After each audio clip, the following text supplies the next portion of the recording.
Hi అండి, అందరికీ ఎలా ఉన్నారు? అందరూ ఏం తిన్నారు ఇవాళ?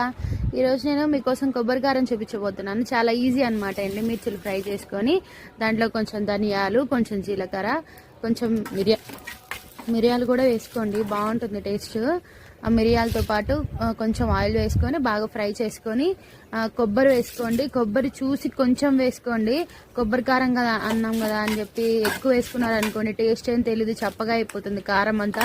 కారం అన్నప్పుడు కొంచెం మంటగానే ఉండాలి కదా, సో అందుకని అనమాట. ఇది ఏ పప్పుల్లోకైనా, ముద్దపప్పులోకైనా, చప్పడి పప్పులోకైనా, పెరుగన్నంలో నంచుకోవడానికైనా బాగుంటుంది. ఇడ్లీలోకి అయితే ఇంకా సూపర్గా ఉంటుంది. ఇడ్లీలోకి, దోశలోకి వేసుకొని తినొచ్చు. ఎప్పుడైనా ఏం కర్రీ లేనప్పుడు వేడివేడిగా రైస్ వండుకుంటారు కదా, రైస్లో కారపొడి వేసుకొని నెయ్యి వేసుకొని తినొచ్చు. చాలా బాగుంటుంది.